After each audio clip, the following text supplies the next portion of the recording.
Irmãos, a paz do Senhor, amém. É com alegria que estamos juntos, servindo ao nosso Deus.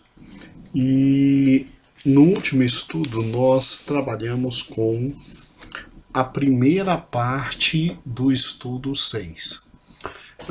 Por questões didáticas, nós resolvemos dividir o estudo número 6 em parte 1 e parte 2, ok?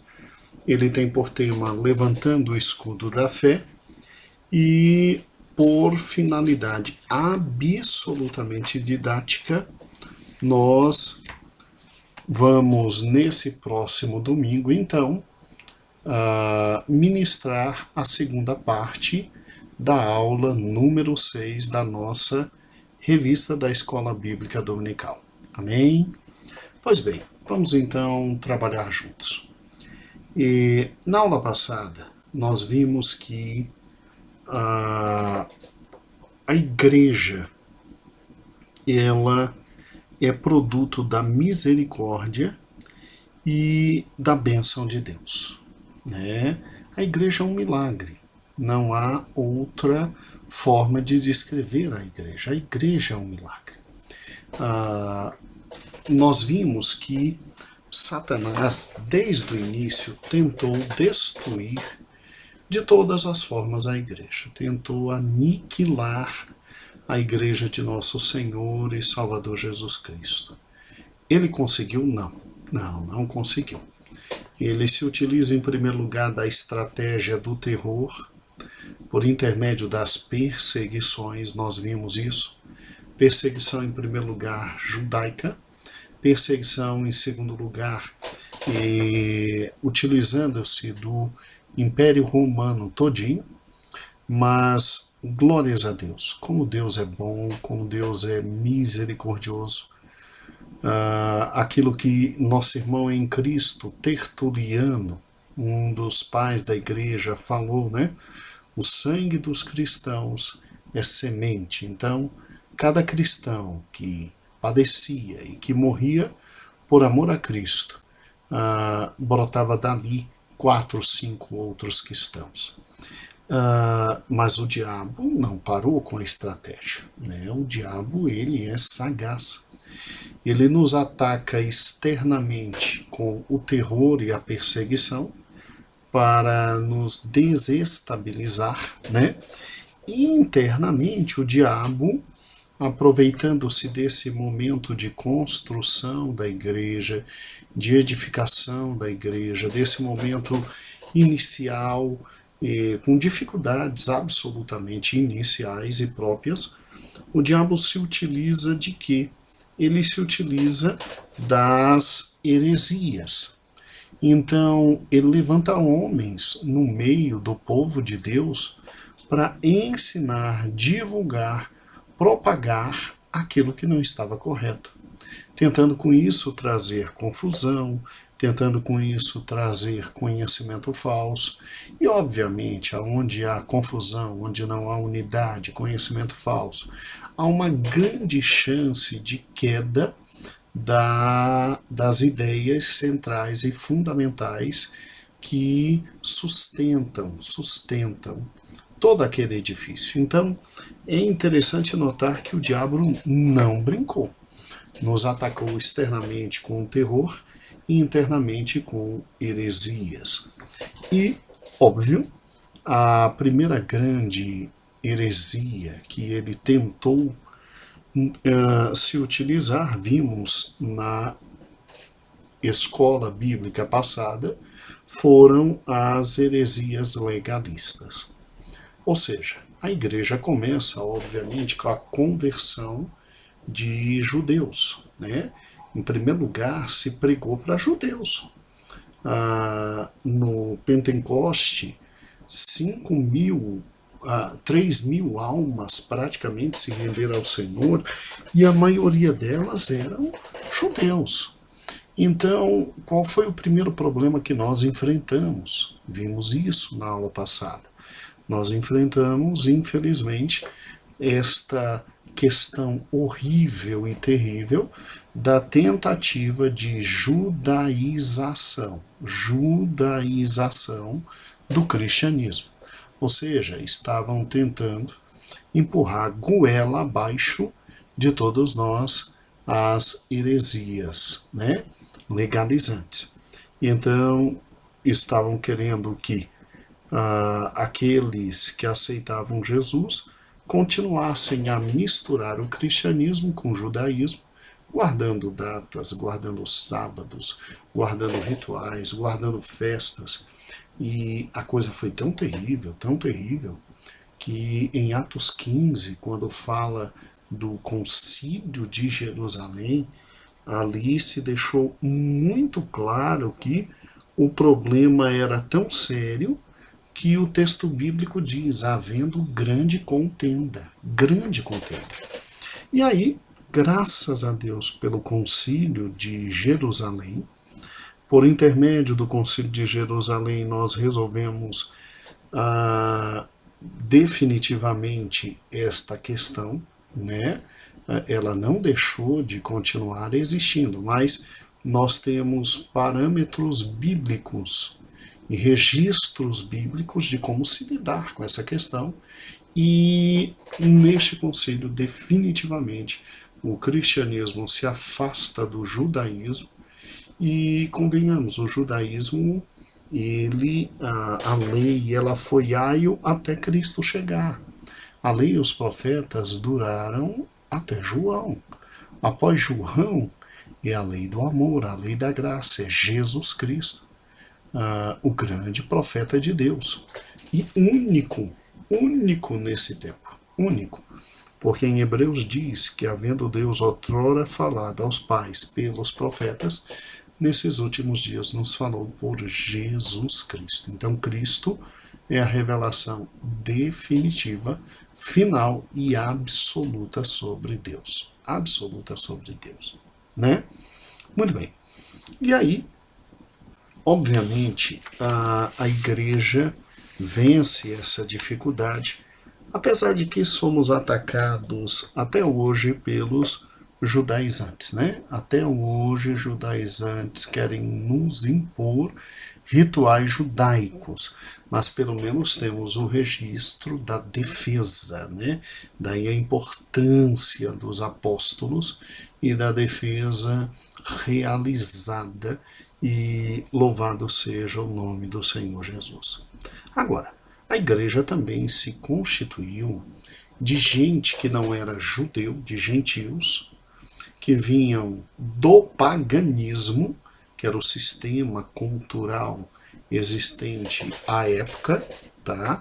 Que vinham do paganismo para o cristianismo.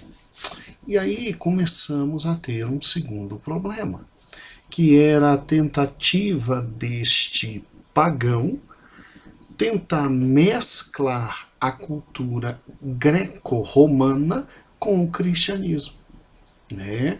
Com o cristianismo. E daí o segundo grande problema, e é exatamente nesse ponto que a lição passada terminou e esta lição se inicia, tá? Então eu preciso que você, no início da aula, faça o que eu acabei de fazer com você. Veja, não vai 10 minutos, 8 minutos e 50 segundos, né? Você repasse rapidamente, faça o elo para trazer de novo o aluno à lição número 6. A lição número 6. E aí veja que agora nós temos um segundo problema. O ataque satânico, fazendo com que todos aqueles que vinham do paganismo, e aqui a gente vai levar o termo paganismo de forma genérica. Então, todo aquele que não seguia a religião judaica, nós vamos agora botar num saco só, num pacote só, e vamos chamá-los de pagãos, e vamos dizer que eles vêm do mundo cultural greco-romano. Então, esse povo que vem da cultura greco-romana vem para dentro da igreja agora e nos traz algumas dificuldades muito grandes. Satanás se aproveitou e tentou fazer uma mescla, uma união entre cristianismo e filosofia grega, tá? Filosofia grega. Deixa eu te explicar o que está historicamente acontecendo aqui. Você tem que entender, faça inclusive o favor de voltar naquele querido mapa que lhe mostrei na segunda lição, que está na página 21. Isso, ok? Página 21. Quando você olha para esse mapa, você vê aqui toda a extensão do enorme Império Romano. E ao verificar o enorme Império Romano, veja que Jerusalém nada mais é do que uma das grandes cidades que se tem no grande Império Romano. Você tem, obviamente, a mais importante de todas, que é Roma, e a segunda grande, que é Alexandria, e a terceira, que é Antioquia. Mas você também tem Tarso, Éfeso, Bizâncio, você tem Cartago aí, ó, no finalzinho da Ásia, Damasco, Tiro, que são cidades polo, cidades enormes, chamadas, hoje poderiam ser perfeitamente chamadas cidade metrópole, né? De tão grande que eram, de tanta cultura que tinha. E aí você tem que entender que a igreja chegou a todos esses locais, né? A igreja chegou a todos esses locais. Inclusive, quando você lê Atos, como nós já vimos, Antioquia acabou sustentando os irmãos de Jerusalém quando do período de fome extrema em Jerusalém, né? Eles foram extremamente amorosos. E o que acontece? O evangelho chega a todo esse canto aqui. O evangelho se espalha de forma extraordinária por todo este grande território. E é lógico que nos traria problema não só o pessoal que estava em Jerusalém, mas o pessoal que estava em Alexandria, Cirene, Cartago, o pessoal de Éfeso, o pessoal de Tarso, o pessoal de Antioquia, de Damasco, de Bizâncio, de Roma, né? Corinto, as cidades menores, Corinto, Filipos, Colossos, todos esses aqui é o que nós chamamos de pagãos, ou seja, gente que não vivia à luz do judaísmo e que tinha sua forma de ser. E como era a forma de ser? Eles eram dominados pela filosofia grega e pela religião grega. Então, quando Roma conquista todos esses povos, antes estes povos tinham sido conquistados pelos gregos, pelos macedônicos. Alexandre o Grande já tinha arrepiado tudo por aqui e tinha imposto a filosofia helenista, ou seja, a filosofia grega. Você não pode se esquecer que ficou fácil levar o evangelho para tudo que é canto, não só porque tínhamos estradas romanas absolutamente seguras, o mar era absolutamente seguro, mas muito mais porque a língua que dominava o mundo, por incrível que pareça, não era o latim, a língua dos romanos, mas era o grego, né? Os romanos dominaram toda esta grande população e dominaram a Grécia, mas foram dominados pela cultura greco-romana. Tanto é que na religiosidade Roma se queda profundamente aos deuses gregos, mudando tão somente os nomes. E aí o que acontece?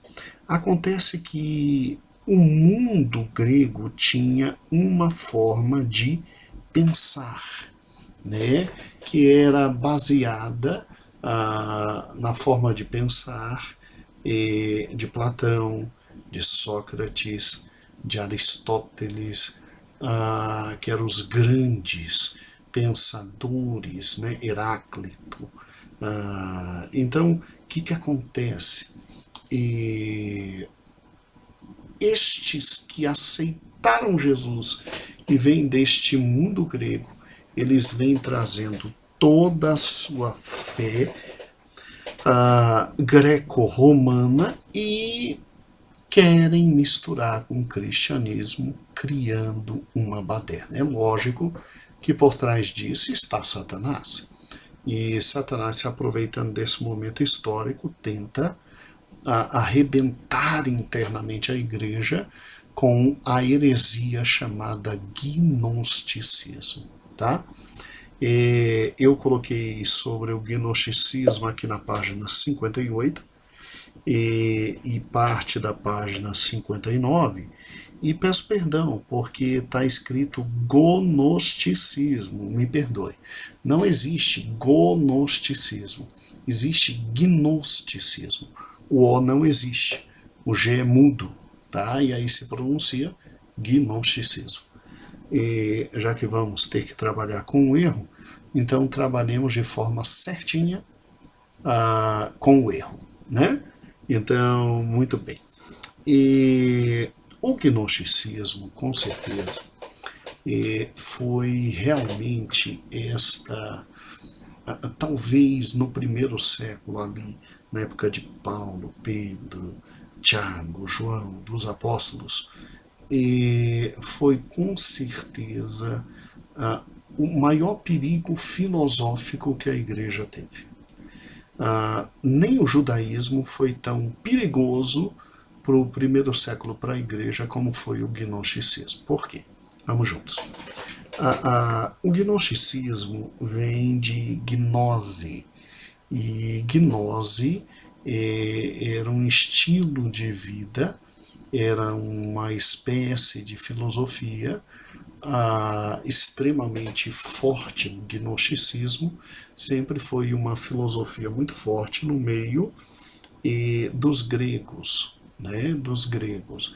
E se o mundo falava grego, era dominado, obviamente, pela cultura grega. Em primeiro lugar, ninguém vai ser ingênuo de entender que o que eu vou te passar agora sobre gnosticismo é exatamente tudo o que existe. Irmãos, o gnosticismo, ele é extremamente maior do que está aqui na revista. E não há necessidade nenhuma de você buscar informações além do que estão na revista, por uma razão simples. Você só tem que mostrar o básico sobre o gnosticismo, mostrar o quanto ele afetou a igreja e o quanto Deus foi misericordioso nos dando a bênção de vencer o gnosticismo. É isso que precisa, tá? Mas o gnosticismo é um movimento tão absolutamente variado, com tantas ramificações e divisões e subdivisões, que é quase impossível uni-lo numa única doutrina, tá? Você vê como é terrível. Mas assim, pelo menos nós colocamos aqui uma noção que é comum a todas as divisões e formas de gnosticismo. Na página 58, eu coloquei as características do gnosticismo, tá bom? O que era o problema do gnosticismo? Na letra B, diz aí, dualismo. O gnosticismo, ele parte da noção da dualidade. E o que é a noção da dualidade? O gnosticismo dizia o seguinte, na época de Cristo, Pedro, Paulo e João: você tem um mundo espiritual que é um mundo bom, maravilhoso, extraordinário, fantástico, e um mundo material que é um mundo ruim, caído, péssimo, horrível e absolutamente desastroso. Porque o mundo espiritual é bom e o mundo material é ruim? E por uma razão simples. O mundo espiritual foi criado por um ser bom. Aí eles dão um nome a esse ser bom. Não precisamos dar o nome a este ser bom, né? E que obviamente controla todas as coisas, é um ser maravilhoso que quer ser conhecido por todos, discernido por todos e em todos. E o mundo material foi infelizmente criado por um ser mau, que não é, ao contrário do ser bom, nele reside tudo que é absolutamente diverso da bondade, da sinceridade, da retidão, do amor, da graça, das virtudes. Então, no ser bom habitam as virtudes, e no ser mau habitam, obviamente, tudo que é contrário às virtudes, né? Então, no ser mau habita toda a maldade, mentira, tudo que é absolutamente contrário às virtudes. E aí o que acontece? Acontece que esses dois grandes seres comandam todas as forças do universo, e comandando todas as coisas do universo, eles vão convivendo, e tudo que existe, então, está no absoluto controle destes dois seres. É interessante exatamente isso, porque como é que o homem, então, alcança a salvação? Bem, na verdade, o homem alcança a salvação na medida em que se aproxima deste ser bom, esse ser perfeito, maravilhoso. E como é possível isso? Por intermédio do conhecimento, por intermédio da compreensão. À medida que você vai tendo conhecimento e compreensão, daí gnose, que significa conhecimento, e gnosticismo, que é a vida voltada para o conhecimento, para a intuição, para aqueles momentos em que você fica sozinho consigo mesmo, e aí vai crescendo nesses conhecimentos espirituais. Olha que loucura. Então, à medida que você vai crescendo no conhecimento, você vai, obviamente, alcançando patamares espirituais, e de patamar espiritual em patamar espiritual, você deixa a parte ruim da existência, que é esse mundo material e etc., e você, obviamente, vai para a única parte maravilhosa, que é a parte espiritual, onde está este ser absolutamente bondoso e extraordinário. E a salvação se dá, então, por intermédio desses sucessivos entendimentos e conhecimentos que habilitam a pessoa, após várias mortes e várias vezes retornar, né? Daí o iniciozinho da ideia de reencarnação, ele vai subindo de grau em grau, grau em grau, e subindo de grau em grau ele chega até o Ser Supremo, né?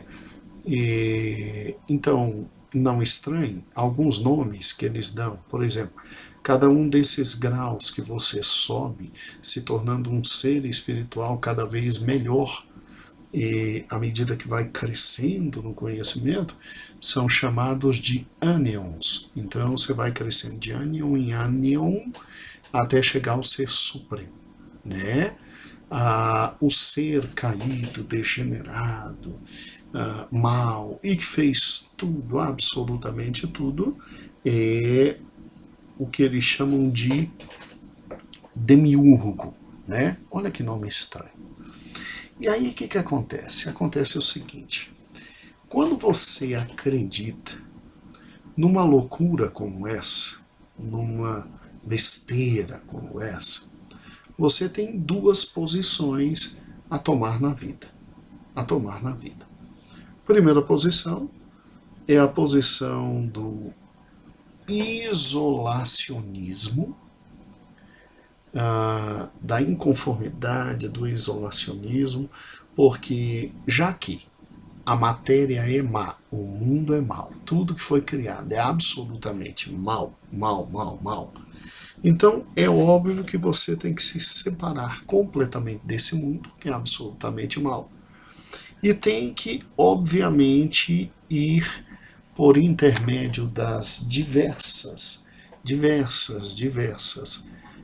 reencarnações, ir crescendo espiritualmente. Quanto mais vai crescendo espiritualmente, mais vai se separando de todas as coisas e vai só crescendo espiritualmente. O crescimento se dá na medida em que você se separa de tudo que é mal e vai, por intermédio do autoconhecimento, da autorreflexão, vai conseguindo compreender todos os fatos e ir crescendo espiritualmente, crescendo,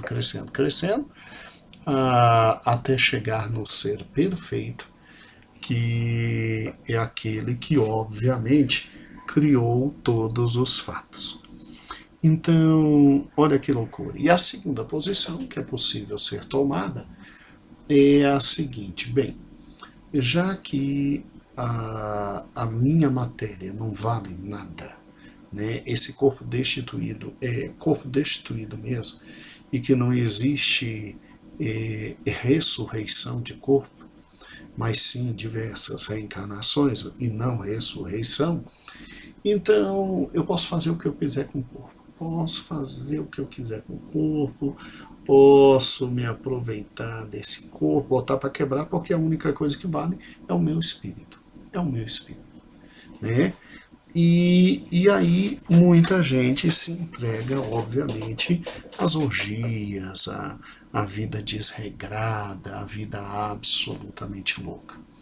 Irmãos, você já imaginou o que é isso entrar dentro da igreja? Pois é, isso entrou na igreja. E o gnosticismo foi um problema muito sério para o evangelho. Extremamente sério para o evangelho. Foi um problema tão sério,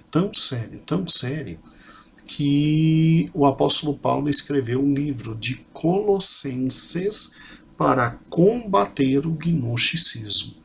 Colossenses. Então, o que seria o gnosticismo dentro da igreja? Seria mais ou menos assim. Bem, em primeiro lugar, o gnosticismo dentro da igreja seria, como botei aqui na página 58, essa síntese filosófica entre cristianismo e filosofia helênica, ou seja, filosofia grega. Olha o que esses malucos pregavam na época dos apóstolos. Olha o que eles pregavam. Eles pregavam o seguinte: olha, Cristo, perdão, a linha B, dualismo, o Deus do Velho Testamento, Yahvé, era aquele Deus mau, porque toda a matéria é má, tudo está errado, tudo é terrível, tudo está caído, toda a matéria é má. Então, o Deus do Velho Testamento era esse demiurgo, esse ser mau que criou todas as coisas más. Daí, um dia, o Deus bom, chamado Cristo, ter que vir à terra para redimir todas as coisas e ensinar o homem o conhecimento que ele tinha que ter para chegar a ele, Deus bom chamado Cristo.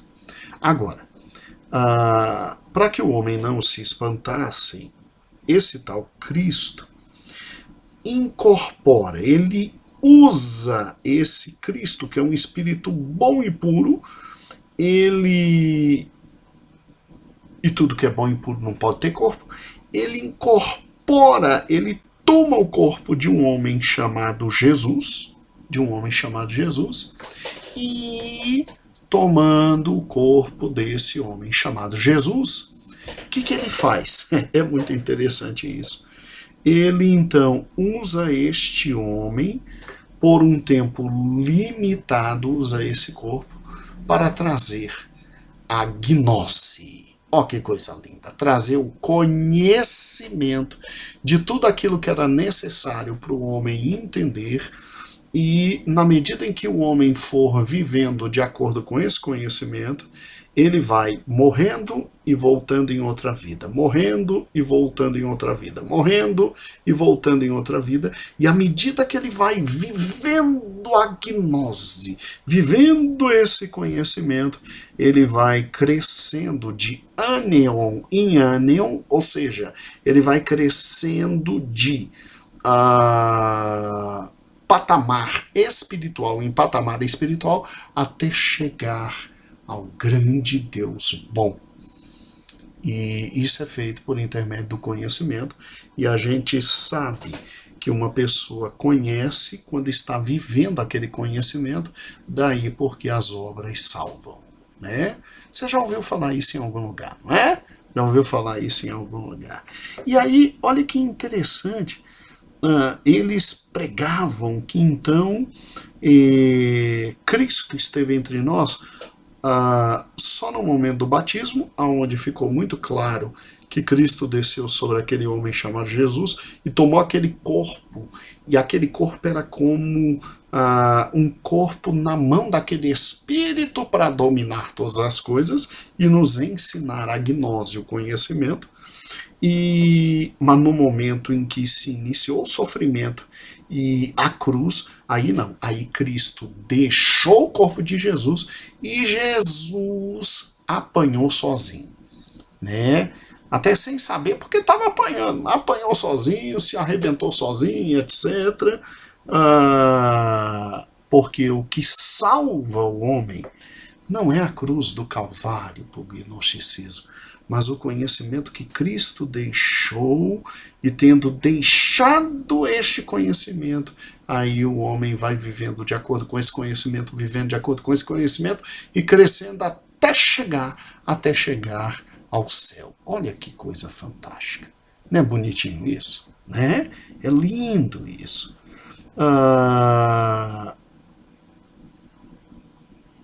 Mas pastor, mas a Bíblia diz o contrário. Primeiro, a Bíblia diz que não tem reencarnação, que é ressurreição. Sim.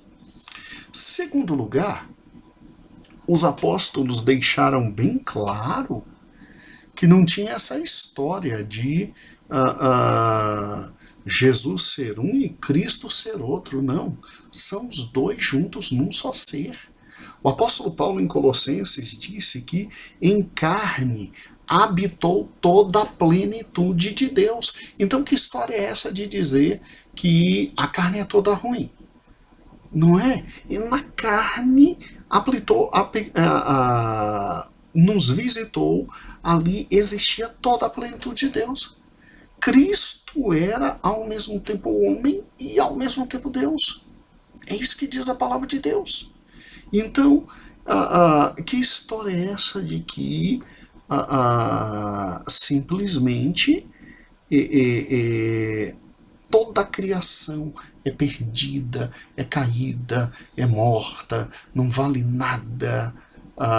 O corpo, que eles desprezam tanto, é tão fundamental, é tão essencial, é tão fabuloso que ele será ressuscitado.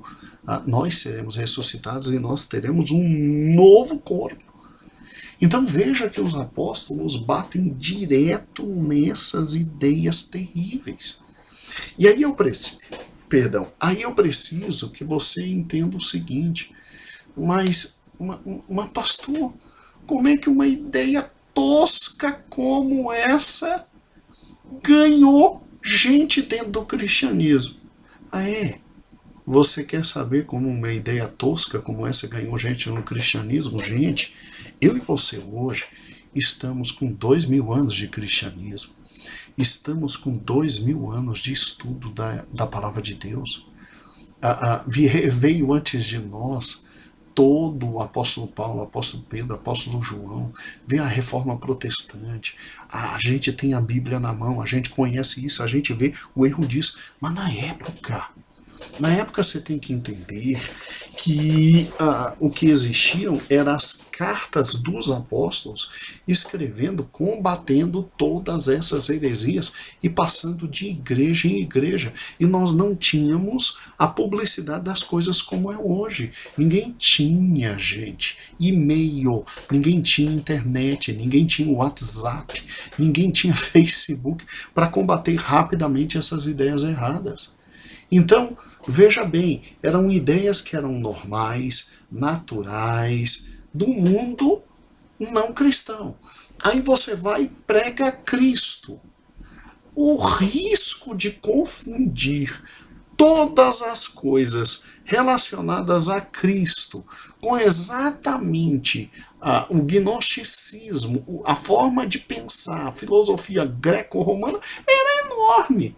Foi tão enorme, tão enorme, tão enorme, que, para que você entenda, nesta época surgiram apóstolos, quando a Bíblia diz que só tem 12 e Paulo, apóstolos dizendo, olha, eu tenho um conhecimento que ninguém tem. A gnose, eu tenho um conhecimento que ninguém tem. Cristo apareceu para mim. E Cristo apareceu para mim dizendo exatamente isso. E aí vinha com uma besteira dessa. Aí eu preciso que você leia com eles o que está aqui na página 59. Veja que interessante. Eu não tirei essas ideias do nada, não.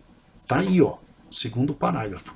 Todas as ideias acima foram extraídas do livro de o livro texto da nossa revista, que é o Cristianismo através dos séculos, do professor Kerns, né?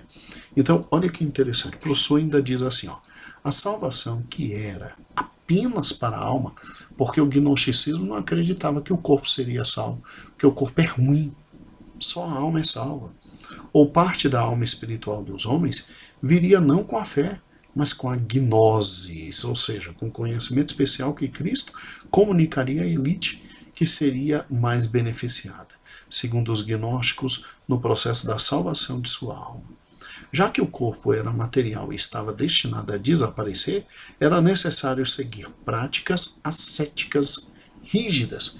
Que práticas ascéticas rígidas eram essas? Já que o corpo não vale para nada, então vamos separar o corpo de tudo, o corpo não pode ter prazer, tem que mortificar o corpo, não no sentido que Paulo fala, de mortificação do corpo, né? E não havia problema nenhum, se você simplesmente, sabendo que o corpo não ressuscitaria, não teria problema nenhum, se entregasse ao outro lado da moeda, ou seja, vamos beber, vamos encher a cara, vamos fazer besteira, cair na gandaia, ir para a loucura, para tudo que há de errado, porque o corpo vai desaparecer mesmo, que é salvar a alma. Olha que loucura. E aí alguns ou iam para as práticas ascéticas, ou seja, muito rico com o corpo não vale nada, não pode dar vazão ao corpo, e outros se entregavam ao libertinismo, é beber, fumar, é se matar, arrebentar o corpo, porque o corpo não vai ser salvo. Só os gnósticos pneumáticos, que possuíam a gnose esotérica, chegavam aos céus, né? Os outros, eles ainda dividiam o povo, né, aqueles que seriam salvos e os que nunca seriam salvos, né? os ilíquos jamais alcançariam a celestidade, uma vez que estavam destinados à perdição eterna. Então eles ainda acreditavam que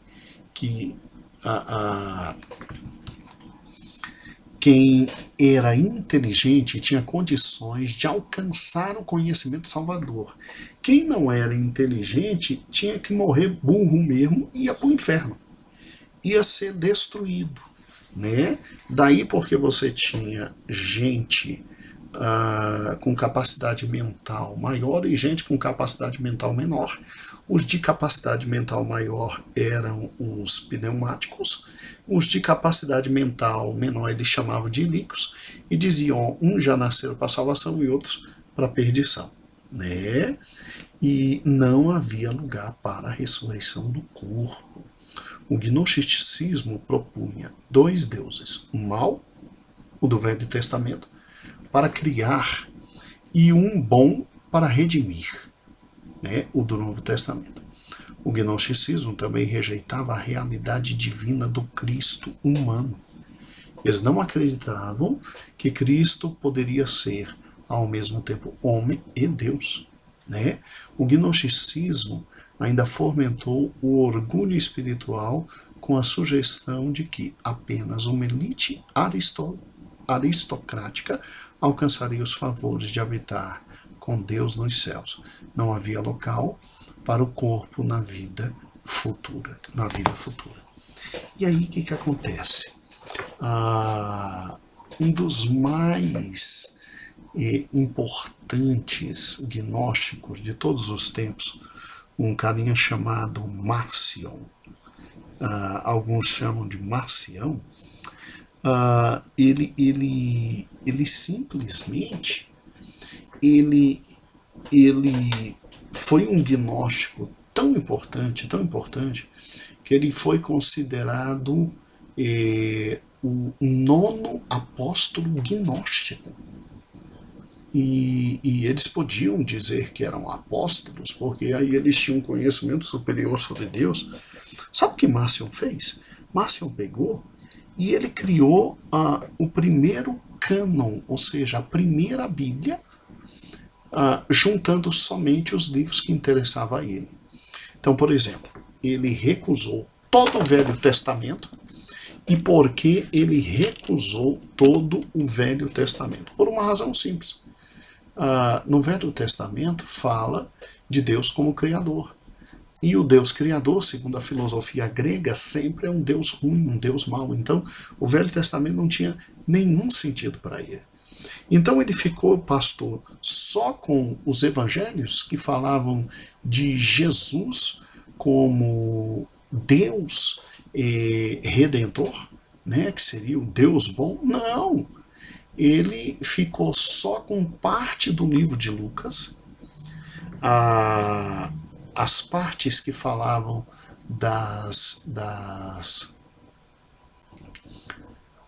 não do nascimento de Cristo, porque o corpo é mau, né? Óbvio, ele tirou isso. Só as partes que falavam dos ensinos de Cristo e dos milagres praticados por Cristo, para mostrar que Cristo era o Redentor, e algumas cartas de Paulo.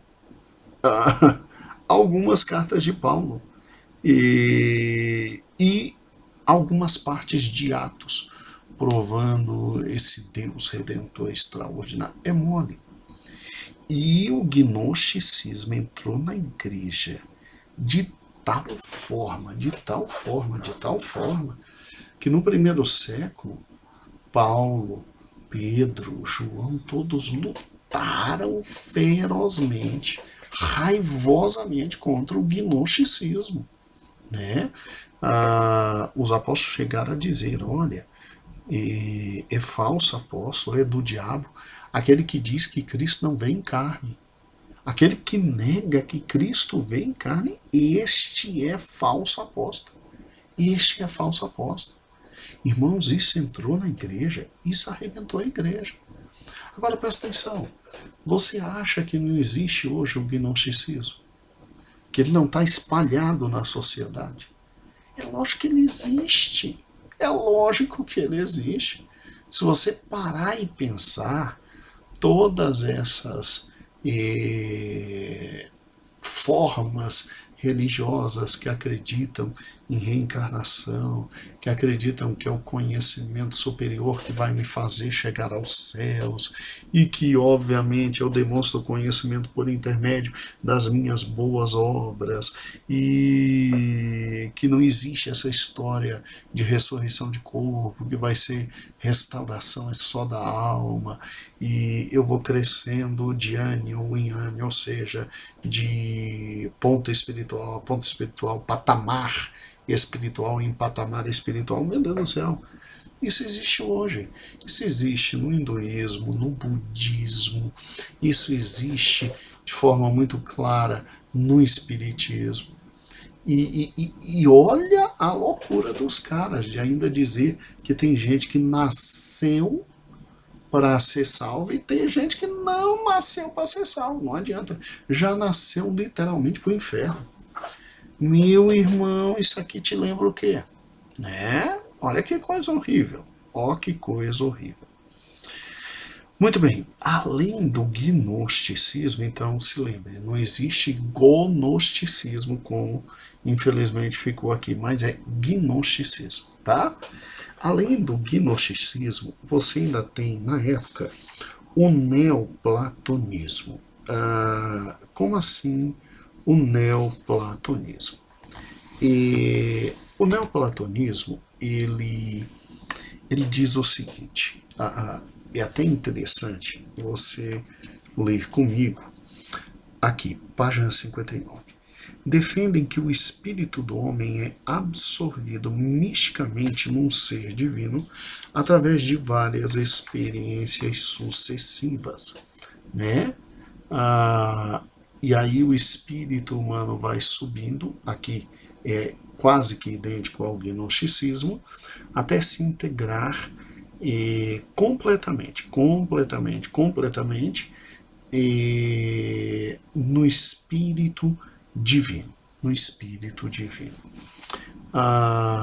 Peraí, deixa eu ver se eu estou entendendo, pastor.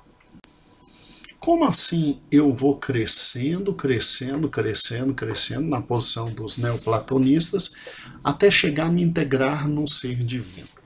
Para que você entenda isso, é fundamental que você compreenda que aqui nós temos aquela galerinha maluca que diz assim, olha, Deus quando criou todas as coisas, já é diferente, obviamente do gnosticismo, que diz que quem criou todas as coisas foi um Deus ruim.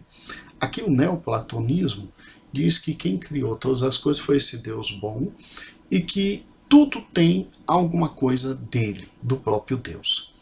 E que tudo, já que tem alguma coisa do próprio Deus, que foi criado por Deus, vai um dia retornar para o ser dele, porque a florzinha que foi criada por Deus é expressão desse próprio Deus, e então, obviamente, vai significar em absoluto, que um dia aquela flor vai retornar à essência de quem o criou, através das várias emanações. Aí, eles estão falando, obviamente, de reencarnação, né? Então, o que seria a vida de um ser humano? A vida de um ser humano seria uma proposta extremamente simples. Ele teria que não ter cuidado com absolutamente nada, ele teria que ficar completamente parado, observando todas as coisas, contemplando a natureza e através desse conhecimento interno, místico dele, na contemplação das coisas, da natureza, dos sons, do vento, do ar, ele ia tendo experiências místicas, e essas experiências místicas é que fariam com que este homem chegasse à maior das experiências místicas dele, que era o encontro com Deus e ser absorvido pelo próprio Deus. Pastor, eu não acredito que alguém creia numa viagem dessa. Ah, é? Ah, é? Então pergunte a budistas o que eles creem. Olha que interessante. Página 60. Lá embaixo na página 60. Antes do ponto 3.3, o monarquianismo, vá lá na página 60, lá embaixo. Ó. Veja que a proposta é simples. Uma vida de contemplação da natureza, pela intuição mística é possível conhecer e chegar a Deus, e ser absorvido naquele de onde tudo veio. Daí as várias experiências sucessivas de que falam os neoplatonistas. Um homem chamado Plotino ensina isso em Roma, e óbvio traz ideias e trouxeram problema à igreja de Roma. Por quê? Porque aqui você tem dois caminhos, tanto no gnosticismo como no neoplatonismo, você tem dois caminhos para que alguém chegue a Deus que não seja por Cristo. E Cristo fechou, Cristo disse, olha, não vem com onda, ninguém chega a Deus sozinho. Tem que me ter como Senhor, tem que me aceitar como Salvador, tem que estar comigo, tem que andar por onde eu vou andar, tem que me seguir para chegar aos céus. Olha, eu sou o caminho, eu sou a verdade, eu sou a vida. Ou anda aonde eu mandei andar e me segue e vem após mim, ou não chega nos céus. Então veja que tanto com o gnosticismo como com o neoplatonismo, você tem uma brincadeira maldosa do homem tentar chegar a Deus sem a presença de Cristo. E isso entrou na igreja. Isso trouxe problema que, meu Deus do céu, meu Pai eterno. Ainda fora o problema do monarquianismo. Que era o monarquianismo, né? E olha que loucura, olha que loucura. O monarquianismo, ele pregava que simplesmente Cristo foi um mero homem como qualquer outro. Cristo foi um simples homem como qualquer outro. Um homem qualquer. Tá, então peraí. O que aconteceu com Cristo? Como é que Cristo se tornou o Salvador de todos nós? Bem, extremamente fácil. No Velho Testamento existia Deus, né? E aí Deus é esse Senhor de todas as coisas, que criou todas as coisas, que fez absolutamente todas as coisas, e que resolveu, no Novo Testamento, vir redimir o homem. Porque Deus, que não é um ser ruim, como diziam os gnósticos, mas ao contrário, um ser muito bom, um ser maravilhoso, criou todas as coisas boas. Só que, em criando todas as coisas boas, ele viu o homem se perder, e pelo fato do homem ter se perdido, ele agora resolve, ele, Deus, vir à terra para redimir o homem. Então presta atenção. No Velho Testamento, ele é chamado de pai. No Novo Testamento, ele se faz conhecer como filho. Mas não há nenhuma diferença entre pai e filho. Assim pregava esse maluco do Paulo de Samosata, né? Samosata. Paulo de Samosata. Ele dizia assim, olha, Deus criou todas as coisas e elas são boas, são maravilhosas, mas o homem se perdeu em razão de Lúcifer, né? E aí Deus se apresenta no Velho Testamento como pai. Mas aí o que ele faz? Ele agora quer vir ao Novo Testamento e redimir o Filho, redimir toda a humanidade. E aí ele se apresenta no Novo Testamento como filho, mas não há diferença entre o pai e o filho, porque só há um Deus. Então não há diferença entre o pai e o filho. Assim pregava Paulo de Samósata, Paulo de Samósata. E aí ele vem no Novo Testamento como filho. Apresenta-se como filho, resgata a humanidade, e aí vai embora, e depois retorna com o nome de Espírito Santo. Então, o monarquianismo, ele prega de forma terrível e malandra de que Pai, Filho e Espírito Santo não são diferentes. São uma só pessoa que resolveu se apresentar de forma diferente no Velho Testamento. No Velho Testamento, Deus se apresenta como Pai. Aí no Novo Testamento, Deus se apresenta como Filho e depois, agora, se apresenta como Espírito Santo. Mas não são três pessoas diferentes, é uma pessoa só com apresentações diferentes. Com apresentações diferentes, né? Veja aqui, ó. Ponto número 4. O milagre da sobrevivência. Eu quero um parágrafo antes. Olha que interessante. Outro grande nome do monarquianismo era Sabélio.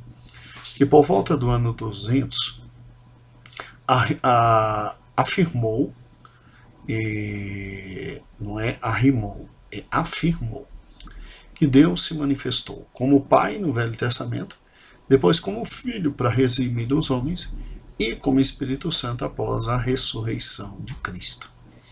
Então, Cristo só foi um simples homem dominado por esse espírito chamado no Velho Testamento de Pai, no Novo Testamento de Filho e depois chamado de Espírito Santo.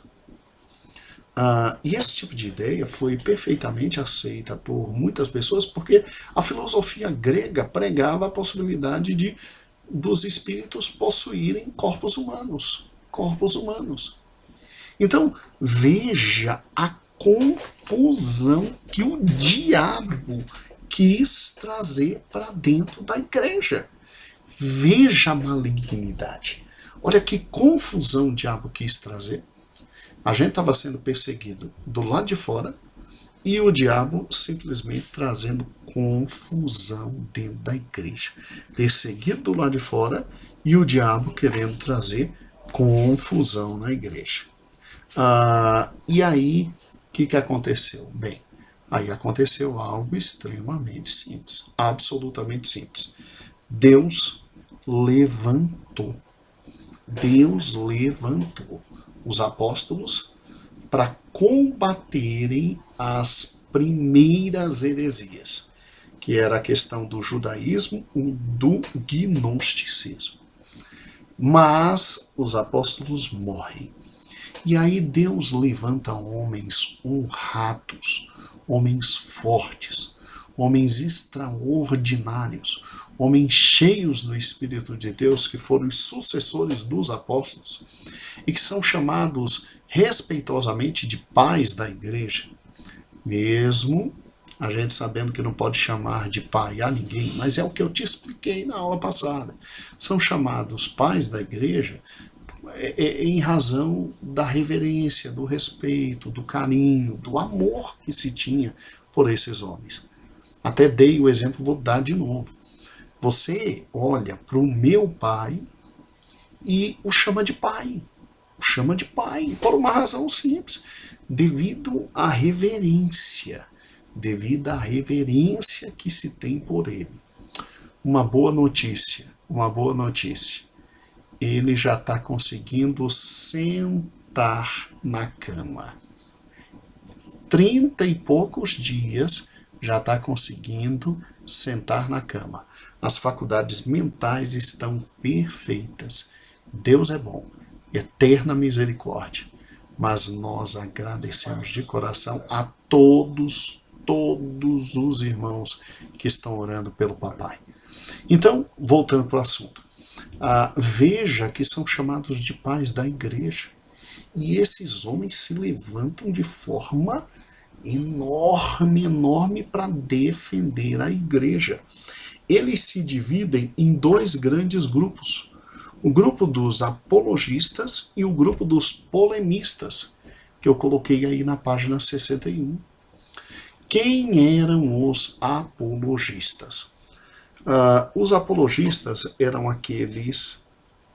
aqui não tem ninguém pequenininho não, viu?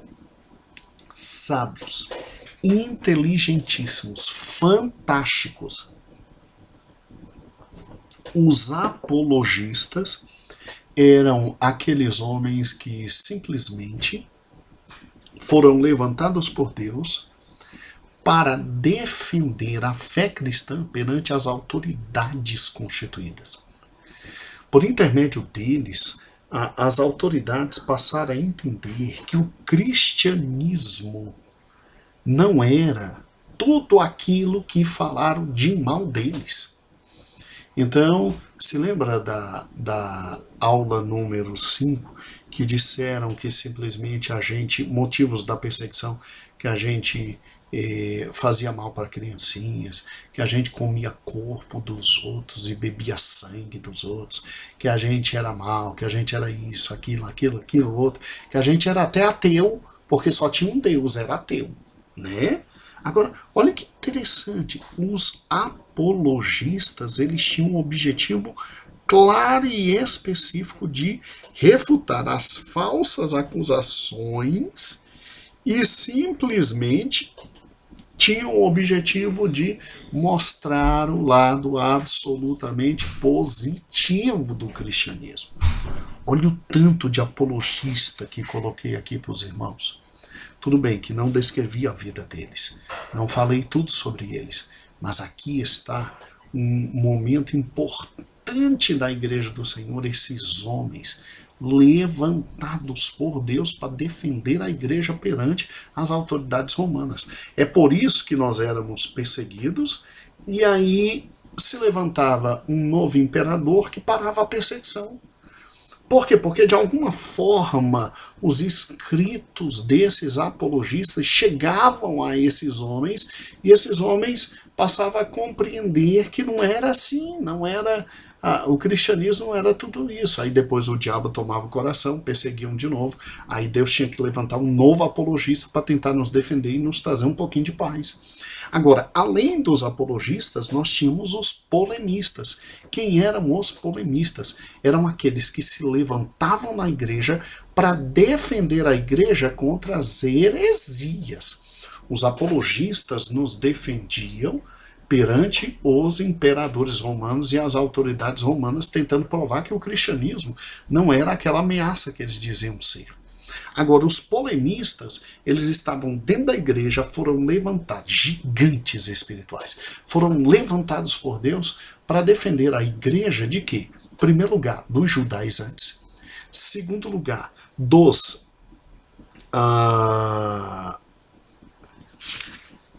gnósticos.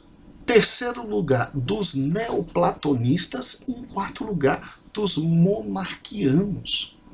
Então, para defender a igreja de forma forte, terrível e interessante, como é que eles defenderam a igreja nesse momento histórico? Utilizando-se dos evangelhos e utilizando-se das cartas dos apóstolos. Então, eles negaram toda e qualquer possibilidade de apóstolos fora aqueles 12, pegaram os escritos desses 12 consistentes, fecharam o cânon sagrado e simplesmente disseram, ó, tá aqui a palavra de Deus e ninguém pode ir além, fora e depois do que está aqui dentro. Então, como é que eles fizeram o trabalho? Os apologistas fizeram um trabalho com base no conhecimento filosófico que eles tinham. Eram homens inteligentíssimos, extraordinários, e com base no conhecimento filosófico que tinham, defendiam a igreja perante os grandes imperadores. Agora, os polemistas defenderam a igreja internamente, não com base em filosofia, com base nos escritos do Novo Testamento, com base nos 4 evangelhos, e com base, obviamente, nas cartas de Paulo, Pedro, João, Tiago e Judas. E aí esse momento foi importante porque a igreja foi obrigada a fechar o cânon sagrado e dizer quais eram os livros sagrados e quais não eram, né? Isso a gente vai ver na próxima lição. Tenha calma. E aí, para quem quiser e desejar entender muito sobre esses grandes homens que Deus levantou, né? Porque aqui morreram os apóstolos. Aí os seus principais discípulos assumem a igreja. Não como apóstolos, mas sim como bispos da igreja. E aí se levanta Policarpo, que foi discípulo de quem? Foi discípulo do apóstolo João. Depois se levanta Irineu, que foi discípulo de quem? De Policarpo. E aí vai Deus levantando esses homens fortes para cuidar da igreja, para lutar pela igreja. Quem quiser conhecer muito sobre eles, nós temos esse livro aqui, muito bem escrito, eu recomendo, Conhecendo os Pais da Igreja, do professor Brian, Conhecendo os Pais da Igreja, tá? Ele é da editora Vida Nova. Eu recomendo também da editora Vida Nova o livro Patrística. Muito bom esse livro, extraordinário. Patrística, tá? É chamado de patrística porque esse momento histórico você estuda, obviamente, cada um dos pais da igreja e o que eles fizeram para defender a igreja. Outro também fantástico é esse aqui, da editora, eu creio que Vida Nova também, deixa eu abrir aqui, só um pouquinho.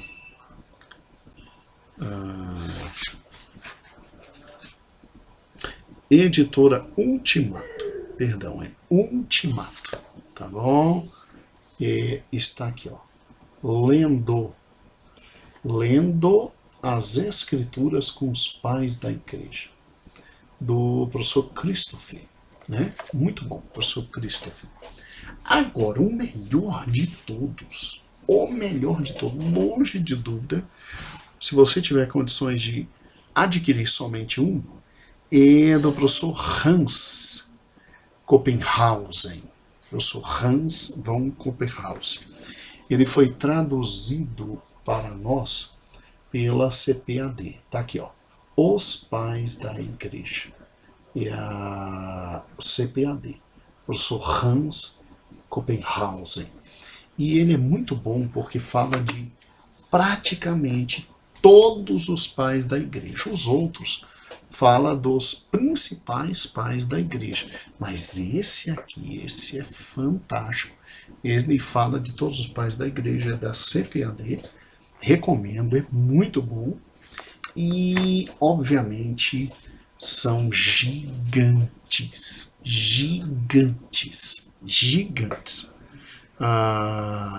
Para você ter uma ideia, muitos deles eram, ao mesmo tempo, apologistas e polemistas. Fantásticos.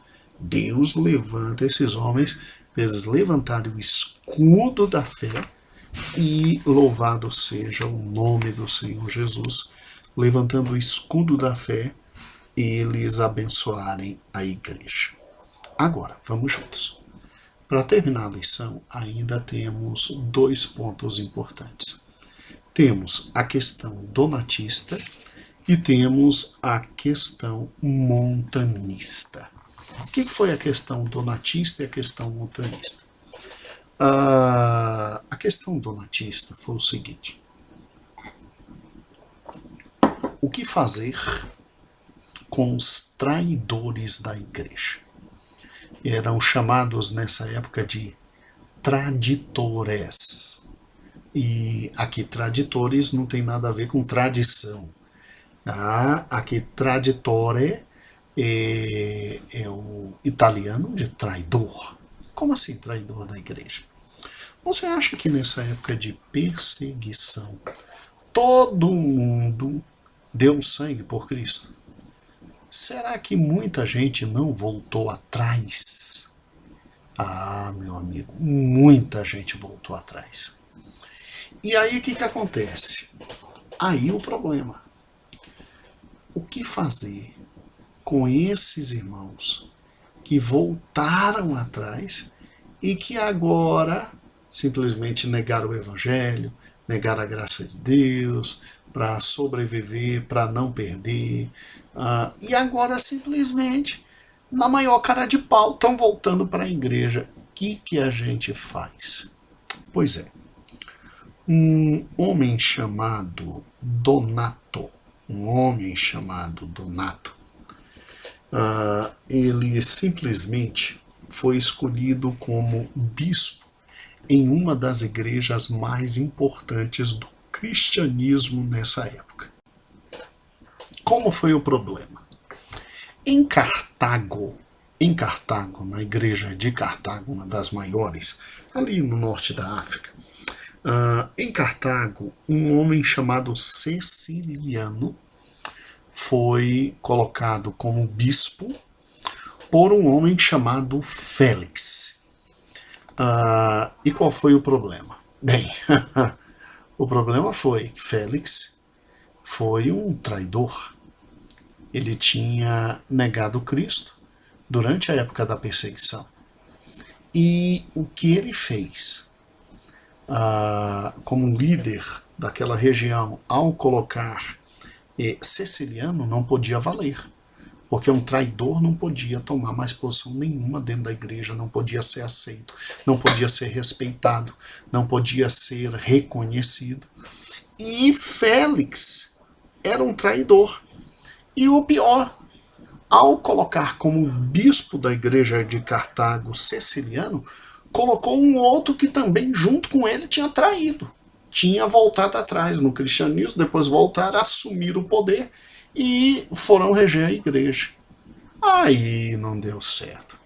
Aí esse homem chamado Donato, ele denunciou, gritou, brigou, e aí, obviamente, expulsaram Félix e Ceciliano, e foi eleito bispo na igreja um homem chamado Majorino, que não foi traidor.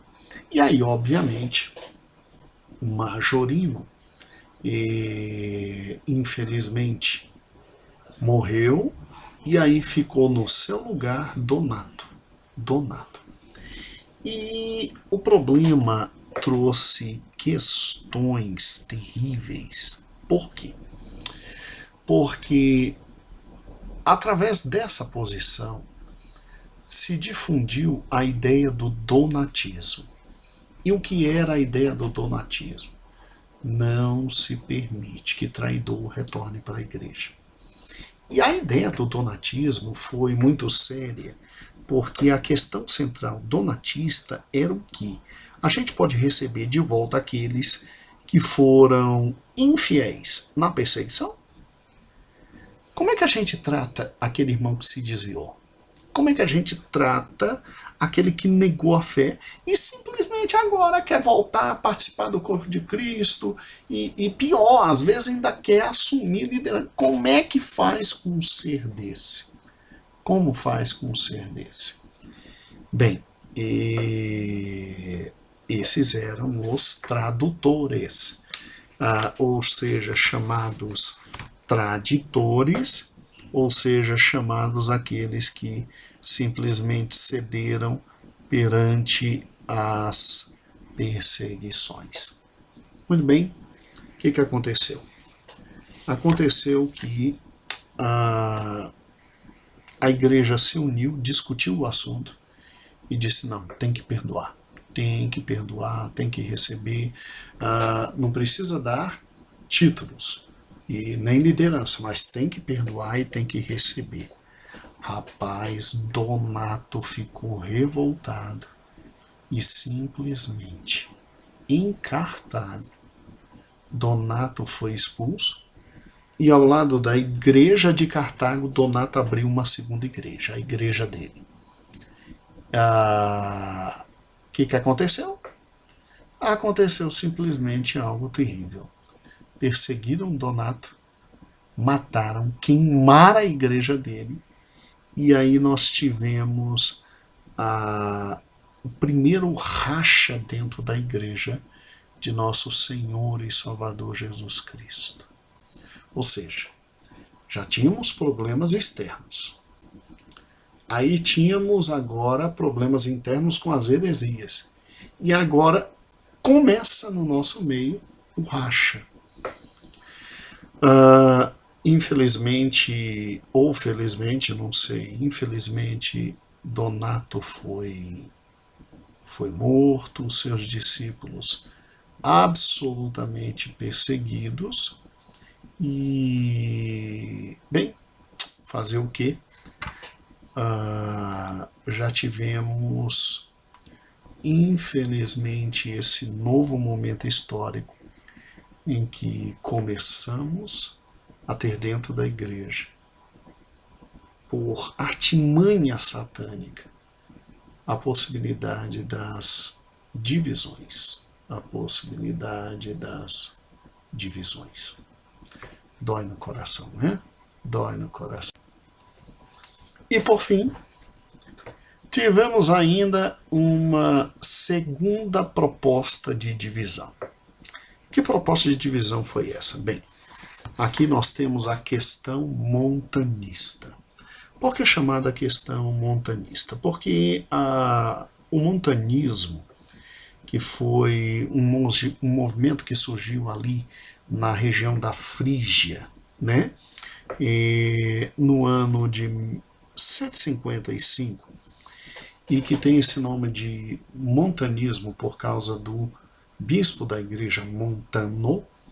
Montano era alguém que estava criticando a igreja da época, dizendo que ela estava fria, que ela estava se distanciando de Deus, que estava começando a desaparecer a influência do Espírito Santo, com curas, com línguas, com absolutamente tudo que era de grandiosidade espiritual. E Montano simplesmente disse que, infelizmente, nós estávamos com muita calma deixando a grandiosidade da presença do Espírito Santo, né?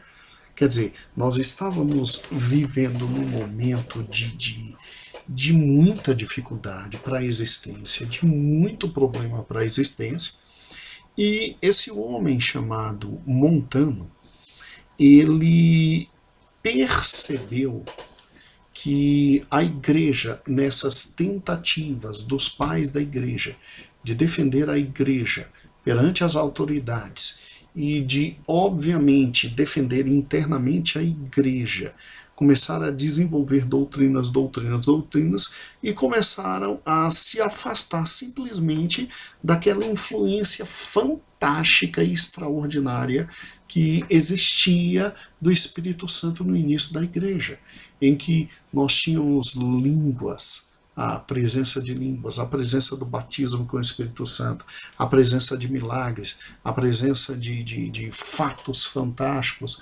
E ele começou a gritar e a dizer, olha, tem que voltar a isso, temos que voltar a buscar o Espírito Santo, a viver de acordo com o Espírito Santo, viver de acordo com a graça do Espírito Santo.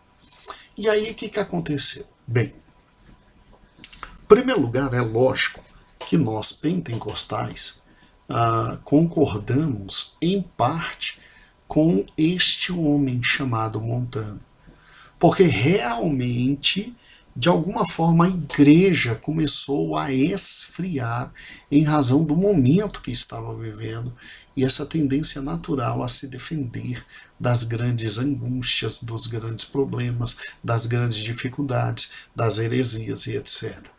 Mas é lógico que nós não podemos concordar na plenitude com ele, porque o Espírito sempre esteve conosco, o Espírito sempre nos guiou, o Espírito sempre realizou prodígios e milagres.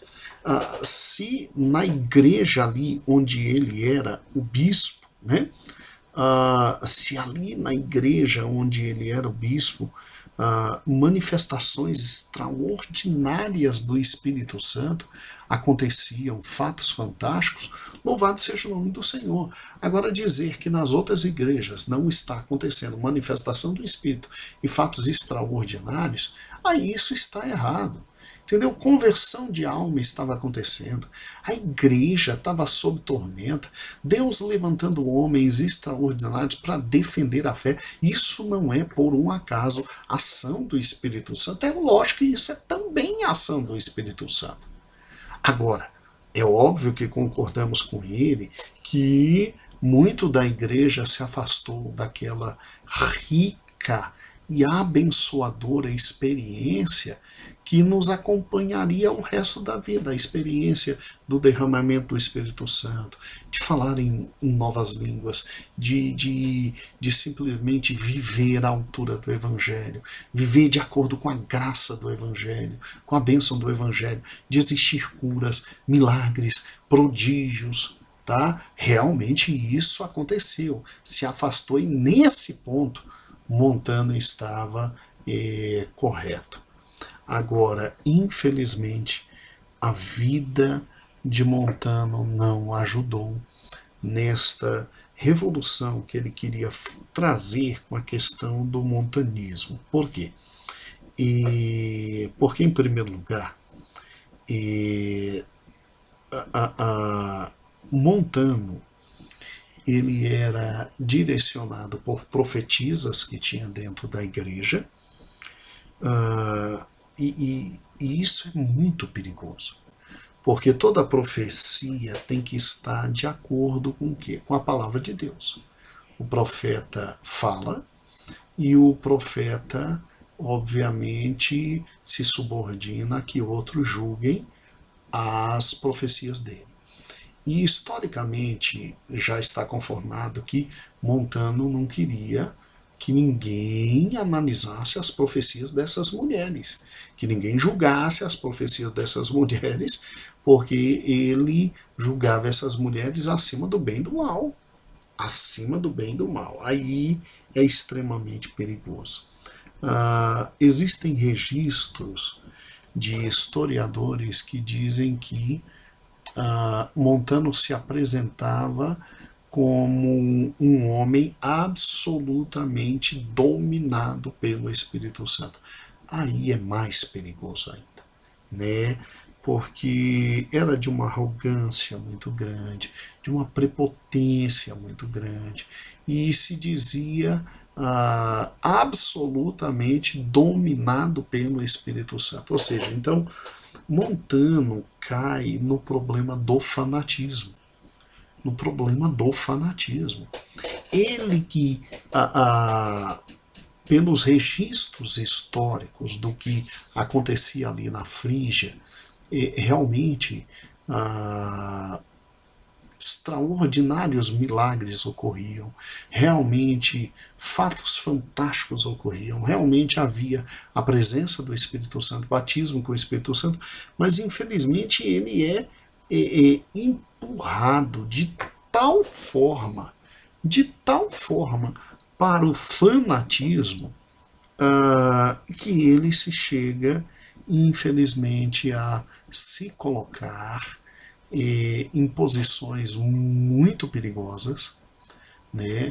Não permitindo que se falasse alguma coisa sobre as profecias das profetisas, se considerando o único homem na sua época cheio do Espírito Santo e absolutamente dominado pelo Espírito Santo, e de uma soberba espiritual muito grande. Chegou a dizer que as suas palavras estavam equiparadas às palavras de Paulo, Pedro. Então, se considerou apóstolo. Olha que perigo, se considerou apóstolo. E o pior, pregava um rigoroso ascetismo, ou seja, tem que destruir a carne, porque a carne é má, e o homem é mau, e tem que trazer o corpo ali em sujeição, e etc. Então veja que até pequenos elementos gnósticos estavam dentro da vida dele. E aí não deu outra, e o concílio de Constantinopla em 381 declarou que realmente o montanismo não era um movimento espiritual. Sabe, irmãos, aqui está um homem que começou muito bem, mas que se perdeu no meio do caminho. Infelizmente se perdeu no meio do caminho. Se ele tivesse se Montano tivesse se submetido aos apóstolos e aos escritos dos apóstolos, ele com certeza teria feito uma revolução pentecostal na época e teria ajudado muito nesse momento de dificuldade do Evangelho. E vou lhe explicar por quê, e a razão é extremamente simples, absolutamente simples. Montano era realmente um homem espiritual, era um homem, e eu estava lendo muito sobre ele, era um homem que começou muito bem, ele cria na ação do Espírito Santo, ele cria na presença do Espírito Santo. Milagres verdadeiros ocorreram na igreja dele. Ele pregava muito bem, se manifestava muito bem. Profecias verdadeiras ocorreram, tanto é que se cumpriram. Mas aí, no meio do caminho, ele se perde. Ele se perde completamente. Você já imaginou, nesse momento espiritual de perseguição, de problemas dentro da igreja, com as possibilidades de racha dentro da igreja, com gnosticismo e todas as outras falsas, o neoplatonismo, né? O monarquianismo querendo atacar a igreja, arrebentar a igreja. Já imaginou você ter, num momento como esse, uma igreja sadia biblicamente, porque o pastor e bispo daquela igreja estava ali à frente e com os escritos de Mateus, Marcos, Lucas e João, com Atos na mão e com os escritos de Paulo, defendendo a palavra de Deus certinho ali, não se considerando a altura dos outros apóstolos, querendo ser apóstolo, né? Se ele não se perde pelo ego de todos os acontecimentos espirituais fantásticos que ocorreram na época de Montano, se ele não se perde, ele seria de grande, extraordinária valia, porque não teria sumido completamente, absolutamente, todos esses grandes feitos espirituais, esses grandes feitos dessa presença voraz e extraordinária e fantástica do Espírito Santo. Mas que pena, ele cresceu muito, ele se tornou muito orgulhoso, ele caiu, e tendo caído, irmãos, aí infelizmente, o montanismo, ele se tornou um problema para a igreja, porque ele trouxe mais uma possibilidade de racha, de quebra, daquilo que tinha que estar absolutamente unida, que é a igreja de Nosso Senhor e Salvador Jesus Cristo. Ok? Agora, como é que a igreja, então, sobrevive a tudo isso e ainda sai forte e solidificada de todo esse momento angustiante?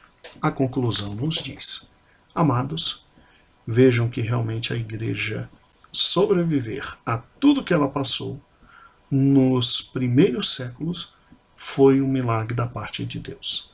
Satanás lutou para destruí-la, mas ela está firmada na rocha, assim a Deus toda a glória, toda a glória.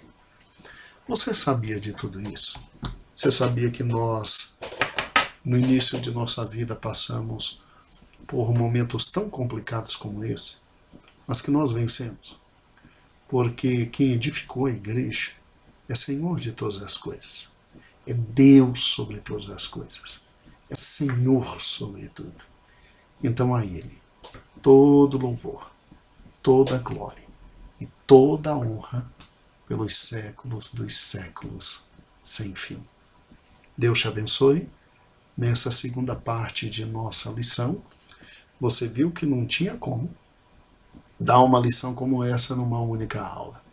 Portanto, que Deus esteja contigo, te abençoando profundamente nesta segunda parte da aula 6.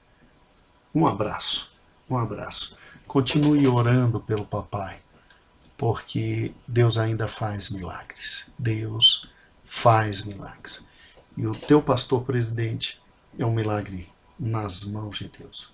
Deus te abençoe. Amém.